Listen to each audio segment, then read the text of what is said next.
Life isn't perfect, and neither are we. Nope. But we know how to face our fears And have some fun. and talk about all the messiest things of life. Like the messiest things. Get connected to yourself, get connected to others, and get connected to the life right in front of you. This is The Connected Life with Justin and Abby. That's me. That's you. And you. Hey, Connected Life peeps, Justin here, and we have a wonderful episode for y'all today. We do. Abby and I are joined by a special guest, and we'll kind of give you a little bit of a runway in what's going on today. So, for those of you who follow us, back in December, we came out with a podcast, and we said, hey guys, we want to give away $1,000 to somebody who wants to give money away to somebody, and we want a unique idea or person or reason for giving that money away. And so we were going to pick one winner. And the cool thing is that when that podcast was heard, one of our other listeners jumped in and was like, hey, I want to match that donation because I think it would be really cool to be able to give to someone too. Yeah. So we have two different stories that we're going to highlight either today and next week as well, depending on how these stories unfold. But we're going to go into the coolness of those stories. So basically this was so much fun for me to see. We had people write in, how would they want to, and part of it was we wanted them to be creative. How do you creatively want to take $1,000 and make it an experience for Love someone? On somebody, yeah. And so... let me back up and say something too. I mean, one of our biggest things is wanting to perpetuate the idea of giving and abundance. And it's easy in times of need to get trapped inside of what do I need?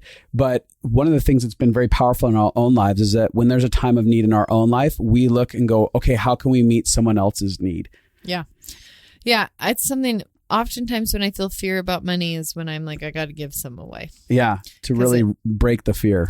And it helps connect you to humanity, and giving is one of the most fulfilling things. It gives you a lot of endorphins. So, and it helps us to understand that we're not alone. That it's not just me in need. There's a world that has need, and we're all together in this process. Yes. Yeah.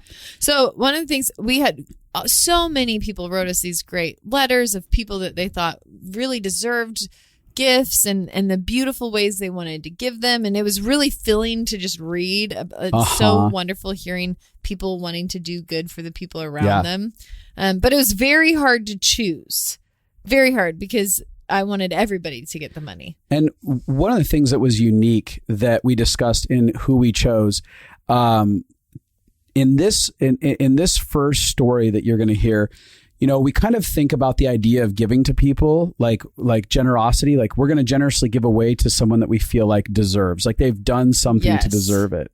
Yeah, I was thinking, Oprah and Ellen, they always do these great giveaways for this person's loved so many people and has been a staple in the community and is the selfless, caring humans. I remember as a kid, we were very broke and my mom was very sick. And I remember wishing that I could write into Oprah, Rosie O'Donnell, Ellen, all those the talk show hosts that give things away, because I loved my mom and I'd really wanted to give her something nice and extravagant. But I was like, I can't think of anything that she's done that would be noteworthy or notable that's contributed. Yes, there's that thing of you have to deserve it. And so we got an email in this round that really caught my attention and I loved it so much. And I really loved how this person, Kaira, thought outside the box. Yes. So do you want to go ahead and read the email we got? How she wanted to love someone. So Kaira, who's joining us today, say hi, Kaira. Hi, Justin. She wrote in, and I'm going to read what she wrote. This year, I'd like to gift $1,000 to someone who people wouldn't usually designate as deserving of such a valuable thing. My Uncle Rick. He hasn't exactly done any noteworthy good deeds or even remotely anything generous or sacrificial. If you ask people who Rick is, he's an alcoholic who has learned in life that you have to look out for yourself in this world because no one else will. He was abused by his family growing up and divorced from his wife a few years ago. He has 2 children in their 20s, one who has Down syndrome. He's not in contact with either of his sons, one due to a severed relationship and the other due to his ex-wife limiting their contact. As you can imagine, his extended family has stayed distant from him and frankly is alone. This man is a grungy veteran who has been living at the VA in and out over the last few years. He moved out of the VA this week and rented a very disheveled and scummy spot. My wish is to give a true gift, not one from a place of earning good things, but out of grace, that he's deserving of love regardless. I'd like to hire a cleaning crew to make his place livable and take him shopping for some furnishings to reflect the love he's worthy of already. Yeah, we loved your email. This really moved me, Kaira, because you were just saying, like, you were thinking from the lens of love. Mm-hmm. And love has no bounds. Love sees beyond the messiness of our humanity, which is something we've been dialoguing in the last couple episodes about our human messiness. And you're like, yeah, but Papa God still sees this is his son, and God loves this precious son of his and wants to meet him with love that he maybe doesn't fully know. So tell us what inspired you to think of that, to write it? Like, I love that you're asking this question. So when I first thought of this idea, I think you two have the right heart, that you're seeing my heart in this. But when I was listening to the podcast, I was washing dishes, just listening as I normally do. And when you mentioned the giveaway idea, I thought, God, who would you want me to pick? And immediately it was Uncle Rick. And I thought, are you kidding me? And I actually said out loud, shoot. Shoot. Why did you feel that? Because I know what a challenge it has been for people to see him as loving and deserving. Mm-hmm. And I know what pain looks like. Mm-hmm. And I know how hard sometimes it can be to love this person. Mm-hmm. So then when I was thinking how I would write this email, I thought, well, there's probably a lot of desperate people that need this money. And also at the same time, I have to give it a chance. I at least have to try, because I think the stumbles will actually see where I'm coming from. It's either that or I'm completely bonkers. Use bonkers, Kaira. I love that so much. I love that you're like, I don't even know if this will work, but I'm going to go for it. It's such a good mentality. Let's start. Before we jump into the story of what happened with him and how you got there, let's jump into just getting to know you a little bit. So how old are you? You don't have to say where you live, I guess. That's not... Give us your address and your phone number and your social security number, if you would, Kaira. I don't mind if I do. So, right before this podcast, Abi and Justin had a fun time guessing how old I am, my husband and I. That's true. They guessed the oldest, 25, and I'm actually 29. Yeah, they both look like they could be 17, though. Yeah, it's possible. I only guessed 25 after they said we look much younger than we are. Yeah. Yeah. So, my husband and I who's also named Justin. What a good name. Very good name. He's a wonderful gentleman with a name like that. He is. He's an amazing husband. And we've been married for going on 4 years. And we've been together for 10 years. Wow. And we recently actually just bought our house. Aww. Come on. Congratulations. That's amazing. That's so exciting. Okay. And how did you find the connected life? Actually, so the week before this episode, my cousin Jess is actually the one who told me about this podcast. Oh yeah, she just was on our last episode. Yes, Jess Beard. Mm-hmm. And I started listening from the very beginning. You did? You really did? Like just before this episode came, the episode came out, you just started? She's saying the last episode, her cousin. No, Jess. I'm saying you started listening just before the December release. Is that what you're saying? I started listening from the very beginning of the podcast. The very beginning. Oh, the very beginning. I was like, when it first started. Gotcha. So you've been with us the whole time. Yes. Jinx. I love that. You're like part of the fam. You're the OG. guess so. And I've done things like the Compassion Project, and I've completed Living Fully Alive. Yay. Yeah. So you've been like all on the journey with us. Yes, I think so. I feel very immersed. And what has that, I mean, like, we might as well just ask you, what has that been like for you, and how has that affected your world? Honestly, to be talking to you two is very, I want to say humbling, but also very scary, because I know you two so, I feel like I know you very, very well, and yet you and I are strangers. So, it's very true. But it's just crazy that you two have transformed my life and my marriage and my work. I haven't said this, so full time I do mental health counseling. Wow. Do you really? Uh-huh. That's hardcore. wild. That's so fun to hear that you do that, and that this is even sounds like it's affected part of that, huh? It's completely transformed my work. I think before I was very focused on fixing the problem and helping people just get out of the pain that they were in. And I typically just work with adults and teens and couples in just like an office-based setting. But after completing both of those projects, I think I felt so much more powerful and affectable too, where I think I wasn't allowing people to actually affect me in session. Yeah. But now it's almost like that's where I first am grounded in to then be able to like assist people in transforming their lives. I love that. That's really fun. Like that excites me to know that like you're also carried, not just enjoy participating in the podcast and some of our world, but this is something you're facilitating love and health in your own world deliberately as far as like work goes. That's a really cool deal. Yeah.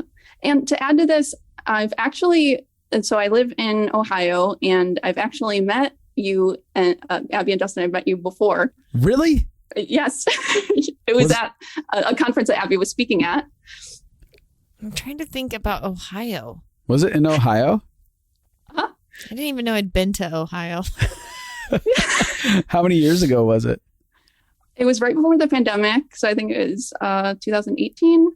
Somewhere in there towards the end of it. Or 19, sorry. Yeah, 2019, like June or August or something like that. But so anyway, this was great because after the speaking or presentations, I was in maybe a group of 5 or 6 women and Abi, and we all were just introducing ourselves, and everybody said their name. Hi, I'm so-and-so. I'm Jess. I'm Bethany. And then we get to me and I say, and I'm Kaira. And Abi, with her like most kind, just like generous speaking, just says, why'd you say it like that? That's Abby's confused face and voice. That's exactly 100%.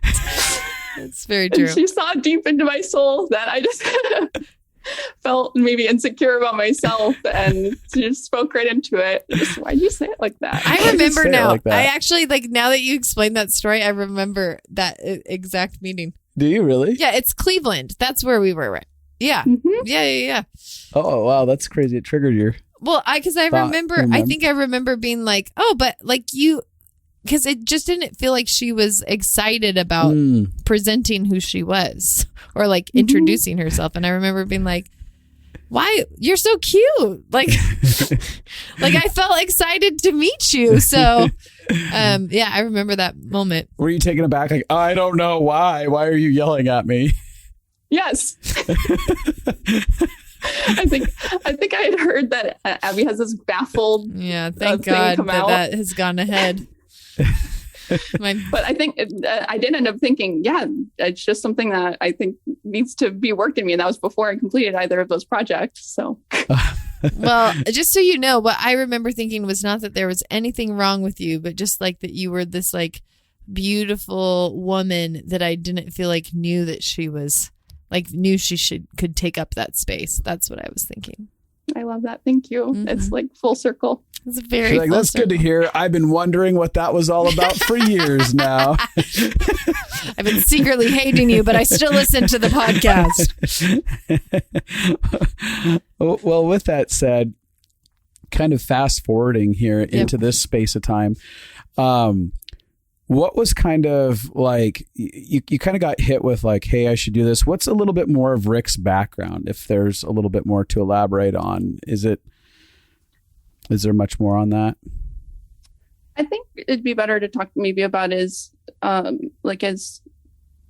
his upbringing. Yeah. I love that. He told me that I'm allowed to share this with you all. And I think so I think my email gave a lot of information of how he looks on the surface. Yeah.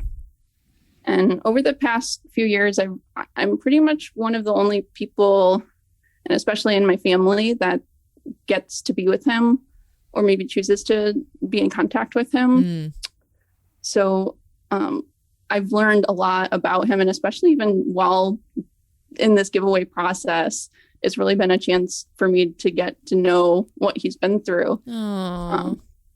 Yeah. So and that's really, when I started that email, I started to think about the little kid of who he really was. And so his life, I think, growing up, I think he was in Ohio most of his childhood, but he moved around a lot, bumping from home to home. I don't think his family was very well off, pretty low income, and there were a lot of children to provide for. So I think that he got caught up in getting pretty ignored. Wow. Yeah. I think the hard part that I heard about most was that he didn't feel very loved or important while living with his mom, and his parents were divorced, I think when he was pretty young, and his dad lived in Alabama. And he said that a big pain point in his life is that his dad never called, not even on Christmas or his birthday, but that he really thought at some point when in his middle school years that, I'm being pretty ignored here, maybe I could go down to Alabama and see my dad. So he would go down in the summers, and he would actually run the family owned business, or he would be like the cashier in Alabama, and it's a really like small town, Lillian, Alabama. Yeah, right. But I think the terrible part was that during that time he worked, but then when he didn't do something right, his dad would end up hitting him. Wow. And this happened over and over and over. And he really felt like he didn't have a voice. And when he came back home up to Ohio, he joined the military, and he got into the Army. So he was just trying to escape. He's like, I've got to find somewhere safe. It's not safe with mom. It's not safe with dad. I need somewhere to belong, something to do. I think so. And right when he made this move, he was about 19 years old, and his dad actually died. Oh, wow. Which doesn't leave you much room for getting resolution, at least face to face with your father at that point. It's not like you have 10 years of development, and then you get to come back around and have conversations. Yeah. He said that he'd been waiting until he turned 19 or 20 years old so that he could have a drink with his dad. But then never got that chance. To say, just ask him, why did you do that? Why did you do that to me? So fast forward through that, he goes to the Army. He gets stationed in Hawaii as a target acquisition person. It's kind of like before you had radars, you were more or less like a human radar. Wow. Oh, wow. It's an intense job. Yeah, but it's really, I think, where he picked up that I need to be connected to other people, or I really want to be connected. But he said he felt so unwanted by family because they didn't call him or send him cards, and he was there for 3 years. So you'd feel really disposable in a lot of ways, very easily could, especially given the history. That makes a lot of sense. Yeah, I think disposable's a very touching word. I think it comes from this place where nobody's really seeing me. Nobody's really hearing me. Mm-hmm. Everybody's distracted. And his mom was distracted, but also addicted to alcohol and painkillers. So I think for him to just survive, I think drinking, smoking, partying was very much a way to get through it. Absolutely. Yeah. That's the way most of us numb that. I think most of us have attachment wounds and pain. We're also made to have deep connection, that a lack of connection is devastating, or a disruption in connection, or, just pain in connection.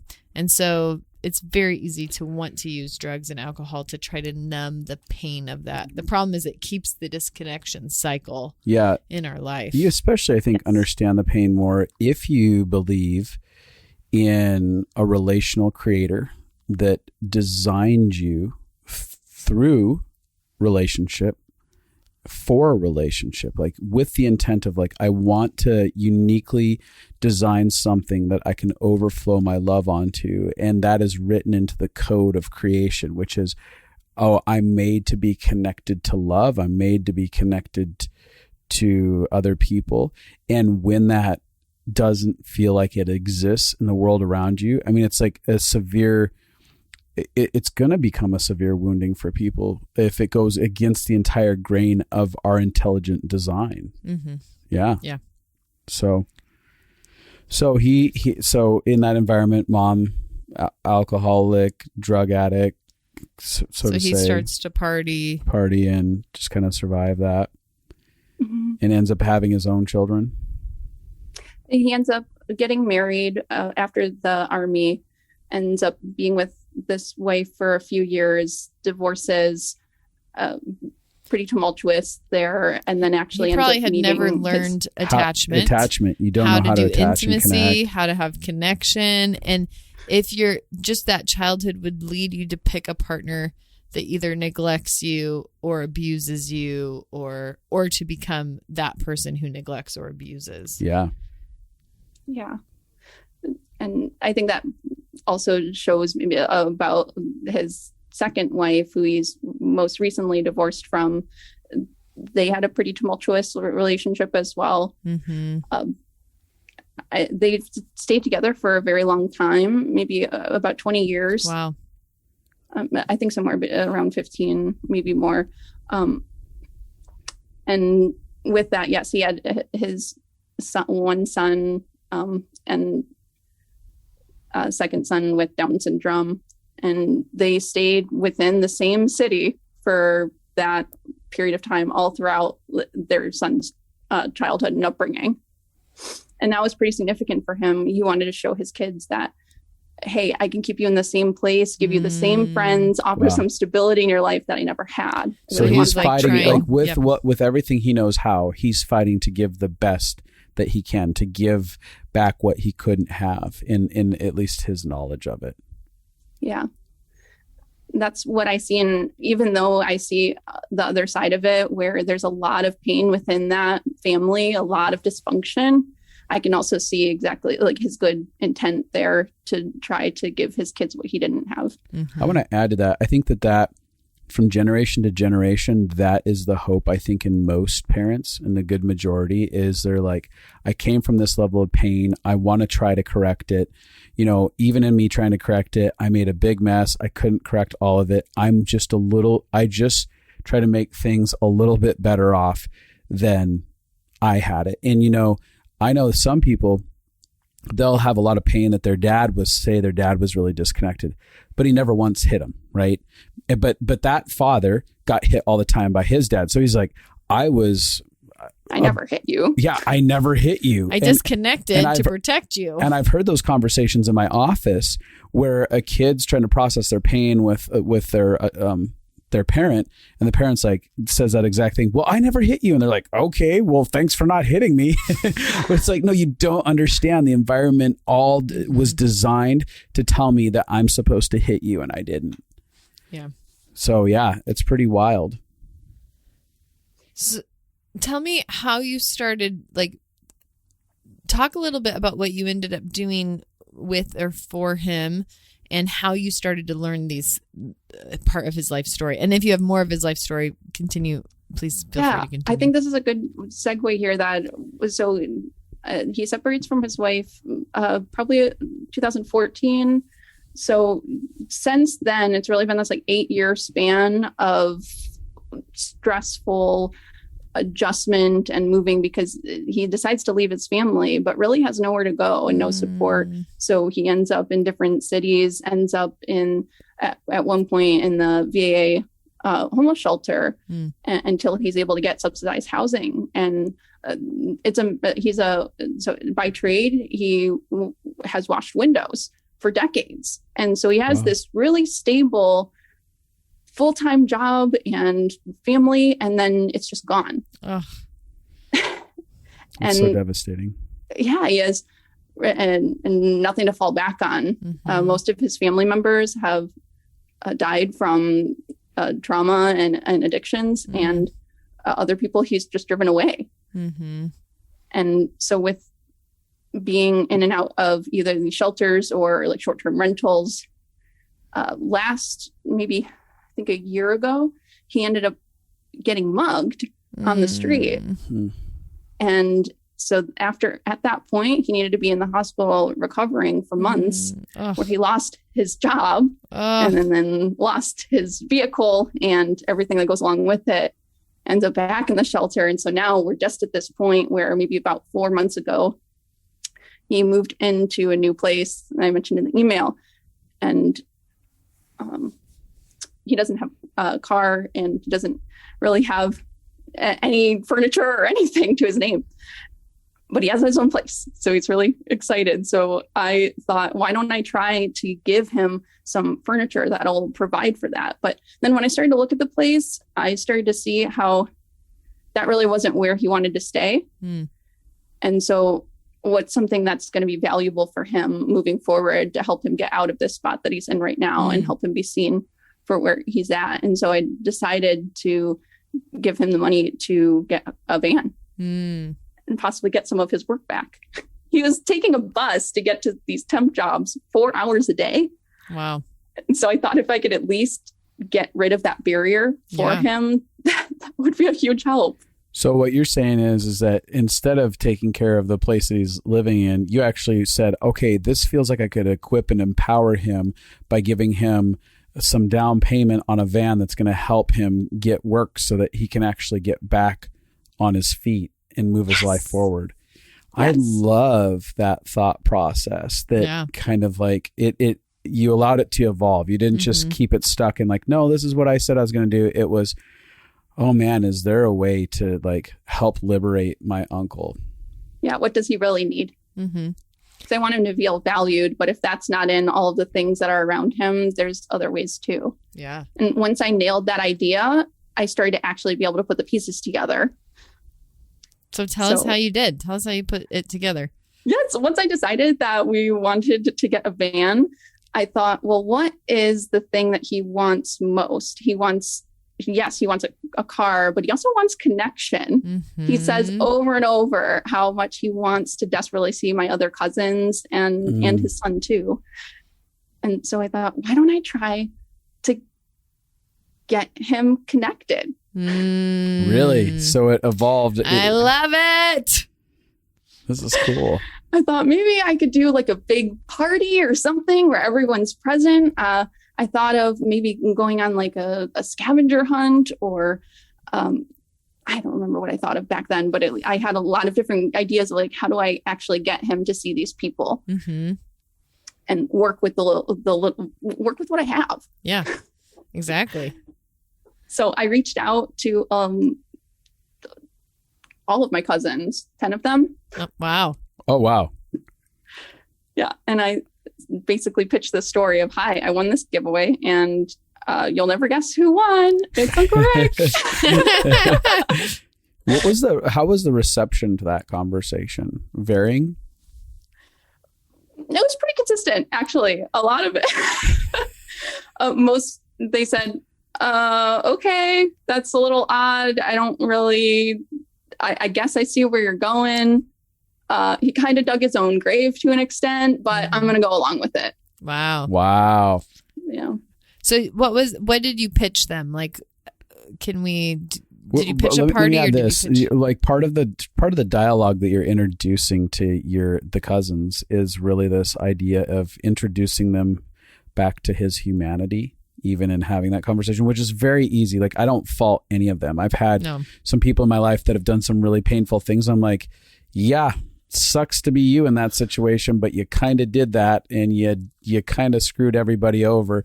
And so there's that level of the pain that's also attached to it, right? And they've also experienced that pain themselves on like a firsthand level of how like addiction and trauma can impact them. Yeah. So there's that mixture of them having to face their own personal painful experience and then also go like, okay, how do I connect to the humanity of Rick? That's wild. And they all went along with it. They were like, all right, we'll walk this out with you. Well, most of them did. Yeah. Some of them did. Yeah. I think the people that could see maybe that who hadn't been hurt by him, as hurt, could see, and they loved me probably enough too, because I have a relationship with them where they said, okay, if this is for you, and also he's my uncle, that's fine. I can give you a few minutes. I think is. And I think the other thing is that I really wanted to join in with them. I said, I want you to be a part of this. And I think I got to share that. Yeah, I know he's dug his own grave. He's made a lot of these choices that have resulted in this. And yet I still want him to feel loved and I still want him to feel deserving. Just as he is. You have such a beautiful heart. Yeah, you do. So tender. I'm sitting here feeling so moved by how you're processing this. Yes. And so generous. Like, your heart is so generous because it's much easier to give money and give something than to get involved at an intimate level and get connected in. Even just to ask all of your cousins, knowing there's bad history with some of them. And you were very brave and not taking the easy way out. Oh, yeah. You had to be scared. Oh, God. How is this going to go? Yeah, I have to convince people, but I'm gonna get thrown in the bucket of being an Uncle Rick sympathizer. Oh God! Right, I'm gonna be an enabler. There she goes again, just being too nice for her own good. So then, tell us what. So they responded back, and what kind of plan did you make to do from there? I made a plan to get him direct quality time with each of them. I thought throwing a party would be one moment and it would be over. But if he wants true, authentic connection, that I should get him that one-on-one that he hasn't really ever had. Wow. And I thought, how do I do that? Yeah, at like a low cost at my cousins, because this isn't their experience, right? Or their challenge. And so I took him to 10 different destinations. In one day or over an amount of time? Well, when I first thought of this, I thought this was going to be a 3-day experience, maybe like a couple here, a couple there, but it actually extended over like a span of maybe like 6 or 7 different excursions, which is awesome, because what a cool gift. I would rather have 7 different positive experiences than 2. Over like a month, or I think it was like a month or 6 week span. Yes. Did you participate in each of those events? Yes. Yeah. I was the active really driver. Great. So, and you were there for the conversations and the hangout and stuff? Yeah. And I actually planned some activities. So I just wanted them to have, it wasn't just sit and talk. It could be, but it didn't have to be. So I always had some kind of backup of how I wanted them to connect. Give us some examples. I'm just loving everything about you right now, but just give us some examples. There's a card game called We're Not Really Strangers. And it was basically conversational pieces to have deeper conversations. There was like having coffee or having lunch. I had this was a really fun one. This is one that Jess and her family participated in. They played Happy Salmon together. Oh, I don't know what that is. Happy Salmon. It's a game that usually like 6-year-olds and above can play. And so watching a 6-year-old being able to play this card game where you just match different actions. One of them is even like slapping your wrist together with partners. you'd have to play it. But just watching him be able to engage with a bunch of family together that he hasn't really had that opportunity for before, to say, hi, I'm Uncle Rick, who are you? Wow. I think it was really rewarding on my end. What did you ever see him smile through any of the process? Happy Salmon was definitely one time where he was confused at some parts, but then like when you get to watch kids and like their innocence, that's when I saw his smile. Yeah. Or he would say so many different times where we would spend time together, and then he would go home and he would text me and he would say something like, tears in my eyes tonight, going over memories with my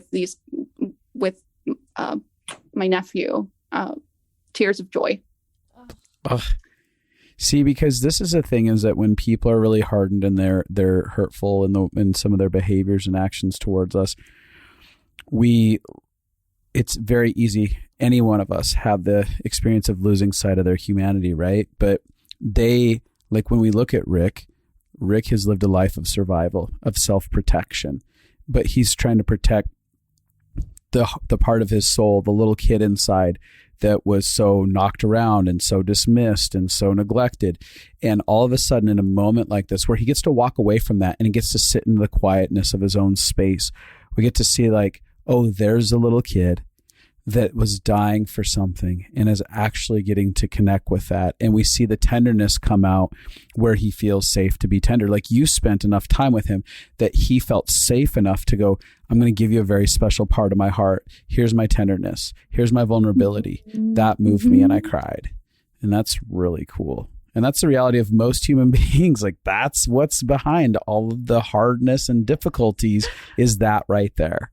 Yes. And the most wonderful part is that I really didn't think that my cousins would get much out of this, but every time I had them complete this, met up with him and had that one-on-one, they would say something like, that really wasn't as bad as I thought it would be. Well, I know that Jess talked to us about it, and she said that it was the best visit they'd ever had with him.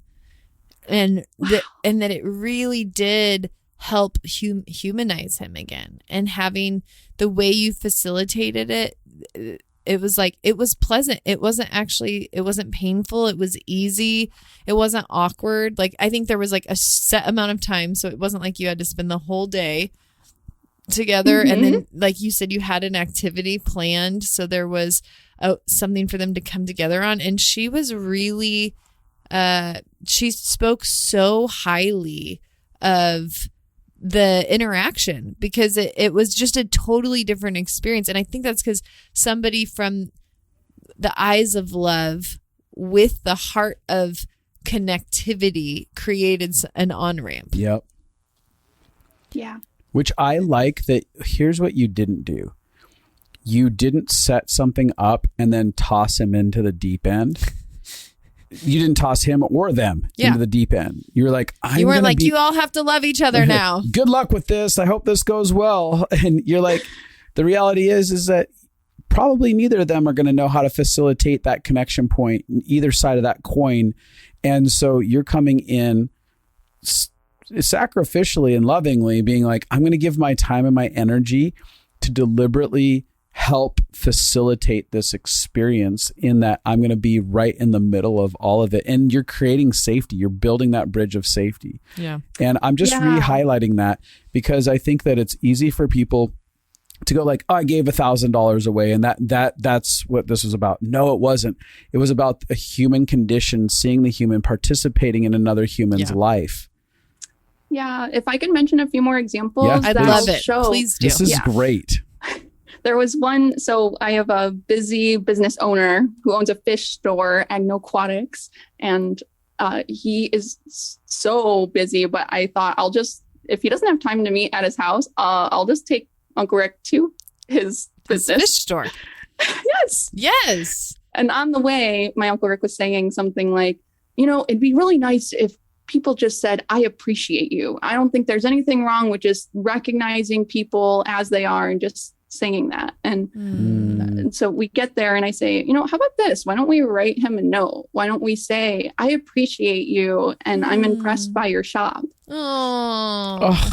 And so even though they didn't have a second to even like say hello, we dropped that off. And he didn't want to send that. He didn't want to write that. I said, here, I'll give you the pen. You write. And he said, no. Because he was scared. Honestly, it's just not. He felt uncomfortable or vulnerable, I think. Yeah. But we ended up doing that. Wow. He had a lot more bravery because you were with him. Yeah. And there was another time where I met with my cousin, her husband, and several kids. They had been having a hard time finding time to meet with me because their daughter was in and out of the hospital. Their dog had just died. They were just really going through hard times. I think even the husband was in the hospital too. So I said, Uncle Rick, why don't we go to Target and pick up a lot of different things to help them? And he said, okay, well, if you want to do that, that's fine. But as I was putting things in the cart,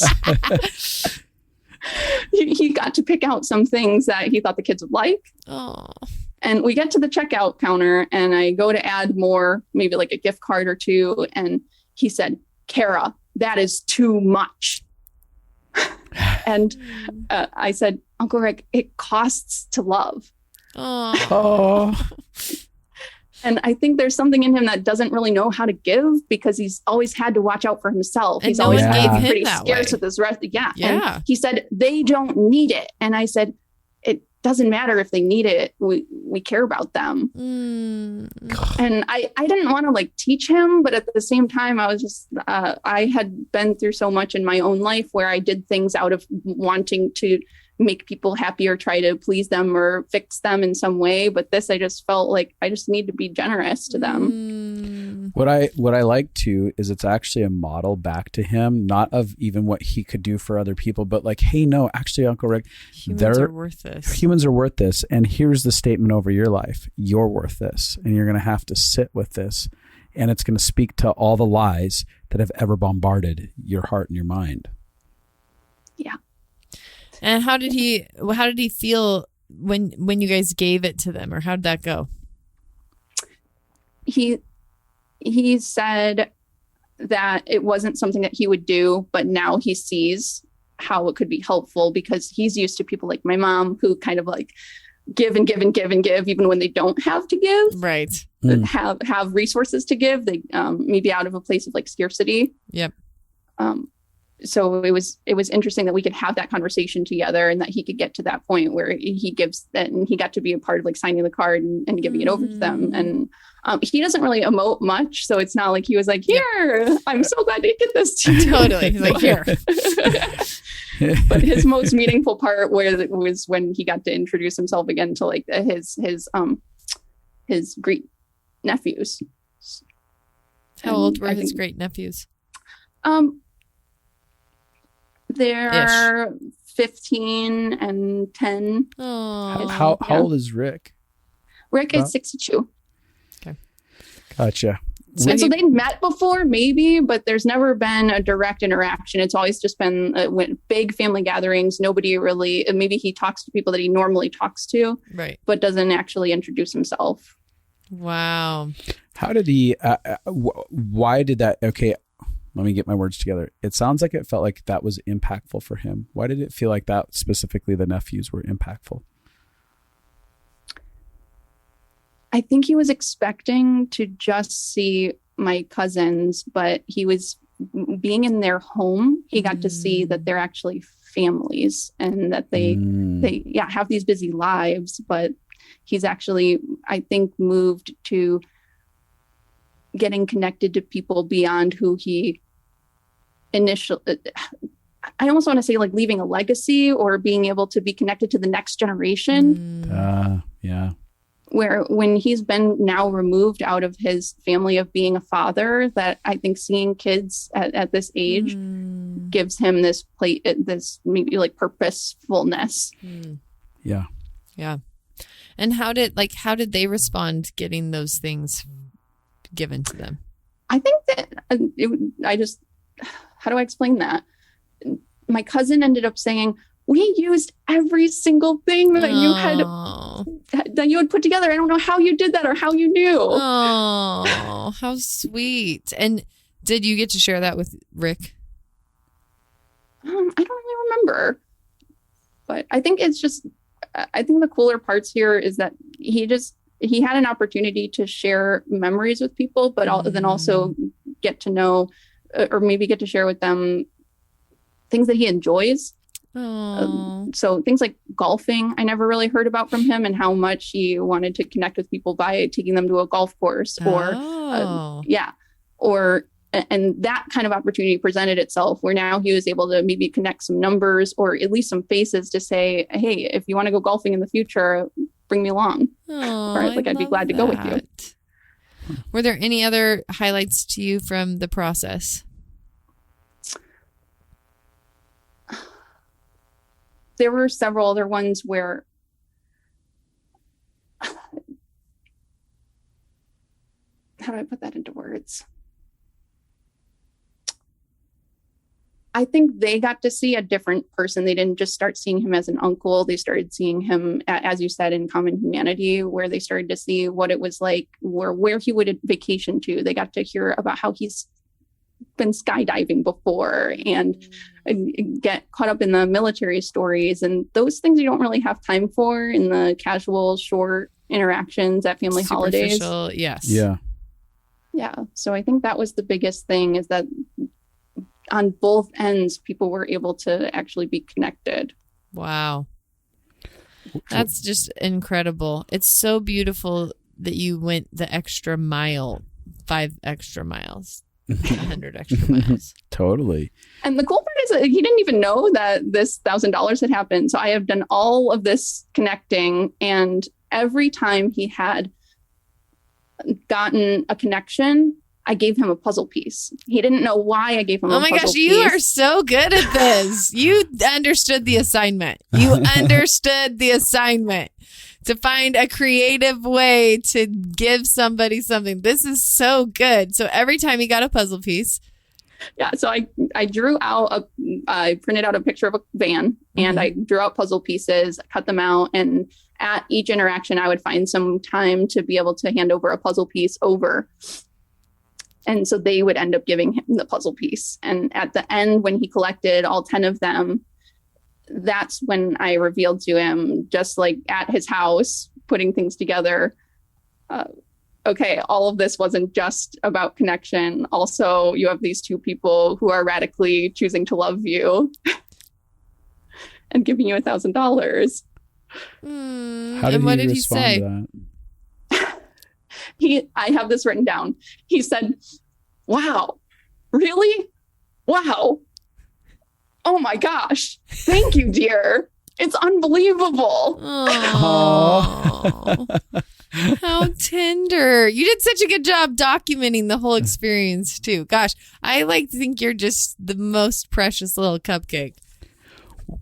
So it's another tender thing that he had revealed after that moment of when I revealed to him this giveaway. He ended up texting me, I love you more than words can say. Ugh. Thank you for being in my life. You have shown me love, and it feels so great. Ugh. And I think that is the thing that transpires between you and my family. And like, you all gave gifts of your time and sacrifices to make him feel seen. Here's what I love. I love that when you start with his story, like, he never felt seen. Like, he never felt like his mom or his dad saw him enough to take care of him and to like do something for him. And then you literally were a part of reparenting him.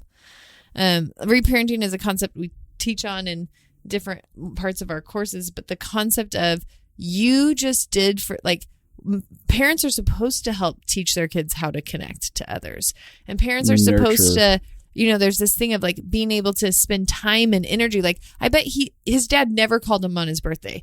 What you just did is like what a birthday should be like. Like I spent time, I thought through it. Like even like I drew out a bus, I made puzzle pieces, I was with it. Like just the amount of time and intentionality you put in, he's probably never experienced. That's what I wanted for him. Yeah. And he would say, he likes to give me lessons, kind of like life lessons and advice. And a lot of people find it off-putting because he talks to the, without maybe like warranted advice. Fair. Yep. Because he always wants to be heard. Yeah. And he didn't really have a hero. I think he is always like the hero in his own story. And so it's like, he's got to share that with other people. And and even though people are off-putted by it, when I was journeying with him, the thing that I kept on telling myself is like accepting what he's able and capable of giving me is that, wow, he's really trying to help me. Yeah. And he wants to actually share this with me. And that's what I kept on there's a heart receiving. of care that he wants to pass his care towards you. Yeah. What I love that you're talking about is you're like, I'm looking past the symptoms of his behavior, the pain of his behavior, the pokiness, the spiky jacket that he wears.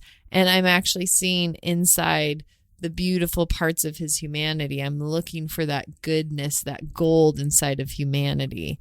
And I just think if everybody could see like the lens of compassion and you've seen, I know why he does this. And even like you can tell through it cost you. You're like, I had to listen to this all the time. Like it cost you. And then like you being like, okay, I'm going to consciously choose in the midst of this. And to see him in that. Well, I have a few minutes left, but I wanted to ask, I'm going to ask this because I was sitting here and I almost burst into tears because I was really connecting with like, he's needed this forever. And this is like, I'm sure overflowing in his heart for him, like probably overwhelmed him. Like this display, like you said, he didn't have words, but I was curious, like, how has the journey impacted you participating in this expression of love? Gosh, I have,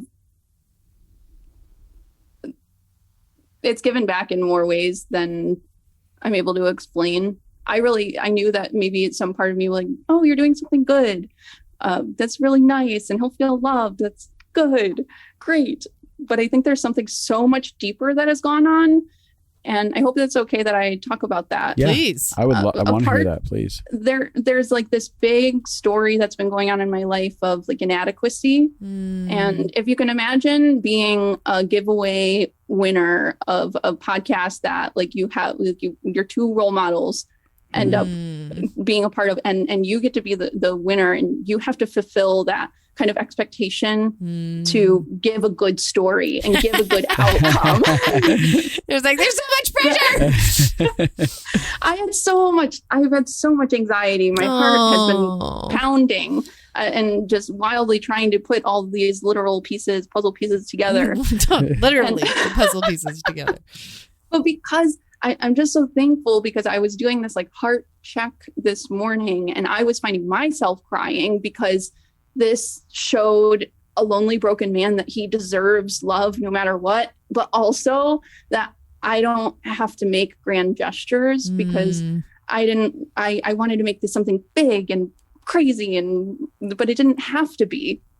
And I think it's a reflection of your courses. I feel like I've been in training for this because it didn't come out of this place of, I have, maybe that voice showed up, I have to make this good. And shame came in to say, like, if you don't do this, they're going to really be like so disappointed in you.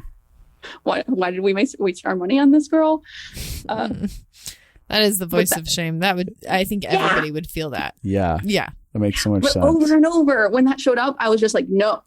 Yes. It is enough. It is what you are doing is enough. And if you are making an effort to make him feel loved, then that's the point. And I realized that my family on my maternal side, they've spent I thought about my aunts who have died, and my grandma, and all and my mom. All of these people like to make really grand gestures, or they're big like idea people. Yep. And even when it comes to me, and like my husband's birthday was this past August, and I have his gift sitting in my closet because I didn't want to give it to him because I was afraid of being like a disappointment, that it wasn't good enough. And I realized that like this, I come from this family of needing to be big and flashy, and that a lot of times we can't live up to that. There's like this maybe like perfectionism, and a lot of times it seems like it showed up in these ways in my family where they couldn't live up to that expectation, and so they drown out that with like drugs and alcohol and disconnection. So I think it gave me permission to not be crippled with those expectations. That it was challenging, but because you gave that $1,000, it's like,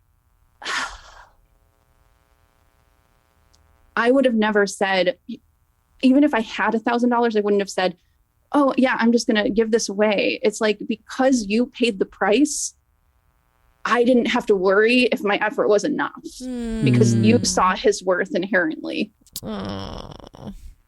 And so I think I just thank you for being able to give that gift to me. That even though this was challenging and painful to me at times, that ultimately I was able to help him in that moment or like throughout this time.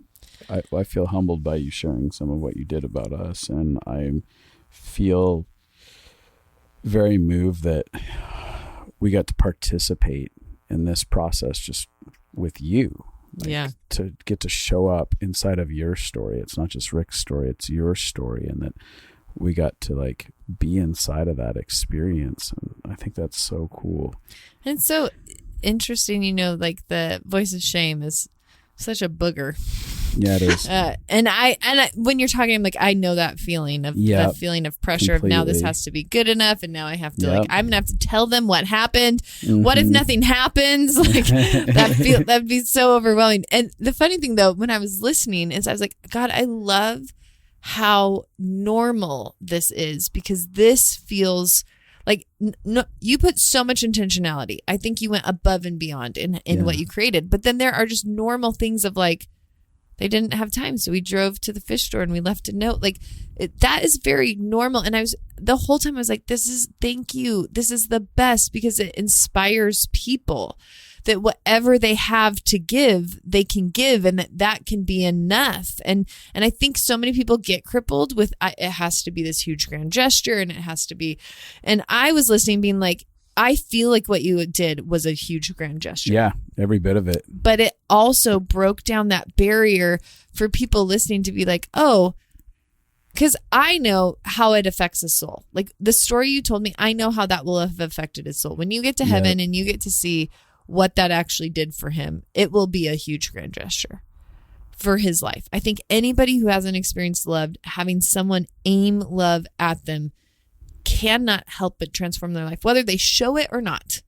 But I loved the normalcy of, I mean, I don't know how to explain it. You're so intentional because you had to choose bravery over and over again. And you had to choose to push in when it wasn't necessarily easy. And it wasn't like, and people weren't necessarily like, yes, this is the best. And it would be so much easier. Like all of the other people who wrote in are like giving gifts to people who deserve it. And so everybody wants to get in on that action. Like it's easy and fun and momentum. Yes, of course. We will reward that person. Yes. And so you had to you had to lean into resistance the entire time. And that is like such a crazy act of love, to push past that resistance again and again and again and again and again, and to not give up because of that. Yeah. And I just think it makes it so tangible what loving people is really like. It's not like Oprah giveaways. This was not glamorous. Yes. And to me, I'm like, I couldn't be more happy with what you did and hearing the story and what it's like, because it also makes it so that somebody else, when they go do something, if someone has a very human reaction to it, they don't feel like they failed. The whole thing is making love doable. Are you crying over there? I am. I was overwhelmed by who you are, Kaira. And the goodness and the thoughtfulness that's in you and the tenderness. And I was like, she's so precious. And it was like this thing where I was like, what a beautiful expression of God she is, like a tangible expression of the Father's heart on earth. I could see, like, it transcends an event. I can see it in you, in the nature of who you are, who you've chosen to be, how you've chosen to face fears inside of your life. And I was connecting with the bravery that Abby was talking about. I was like, oh, there's places where you pushed in and you pushed past and you kept saying yes to love in moments that felt, even the parts that felt scary about, like, oh, I have to come on this podcast, but like, I'm going to move past my fear and I'm going to just keep figuring out how to love well. And that's a dream inside of my heart, which is like, I want to be an expression of love as best as I can in the midst of my messy humanity. And when I see other people show up in those ways, I'm very moved by it. So I'm just like, I feel very honored that I get to have a moment with you and get to hear about your process. And I'm pretty undone about it. So yeah. I really thank you. And just the wisdom and emotional intelligence, like, and I think like you're sharing, and I'm like, God, you're the type of person I would want to represent our stuff. I'm like so glad that you weren't like, you went through the program and then you're like a piece of shit. I'm just kidding. But that was all jokes. But yeah. I do think I thought the same thing. I was like, you are the type of person that reminds people that there's good in the world and that inspires people to be more. Yeah, wow, thank you. I think what I want people to hear most is that I think that I could have done a lot of these things before. But maybe the way that I had gone about them would be much different. Yeah. So maybe I would have been able to check off, like, yes, I made him happy. Yes, I did the thing I was supposed to do. But I think the way that my posture is so radically different, where when you say I felt afraid and yet I still said yes, I don't think that I would have said yes before. I think I would have sat in the inadequacy, and it probably because I didn't know how to love myself before. Wow. But because now I've unpacked that for the past several years of how to actually have this unending source to pull from, it now makes me so much more compelled to be compassionate toward other people. Yeah. Ugh. And you're doing thank you. You're implementing, like, the way that you've chosen to engage compassion towards humanity is stunning. And if we all could see the Ricks in our life, the way that you've chosen to. And I think like you had, like, the way you talked sounded like you also had to be intentional about that. Like, I need to look for the little kid inside there. I need to look for what went on to get him there, and you chose to engage that. That's so cool, Kaira. And I know we got to wrap this up, but I want to say, I thought it was really beautiful getting to listen to you articulate your process. You're a wonderful articulator, and it wasn't just an inspiring story. You helped me understand a journey in the way that you articulated it, in a way that I'm like, oh, I could see how I could go down that process myself with someone. So, yeah, most people I've heard like put their Enneagram number out there on this podcast. Mine's 9. I'm a 9 wing 1. Okay. So you can see how potent it is for me to actually use my voice. Yeah. So thank you for letting me have that kind of opportunity. Honestly, you too have had so much trust and faith and love yourselves in order to have this even be a possibility. Well, I'm so proud of you. You were brave and vulnerable and wise. And this is such a beautiful story. I know it's going to impact so many people and inspire people. If you're listening to this, I just want to challenge you to think about one way that you can dig into intentional love this week. Yeah. One Rick that you can choose to see. One question, like, it started with the question. I think you said just asking God, like, who would this be good for? And just allowing, when we allow ourselves to be inspired by the divine spark, that leading that goes somewhere we wouldn't necessarily do, but helps us see love in a new way. It's very powerful. Yeah. Well, Kaira, thanks for joining us today. I love you, precious woman. Such a gift.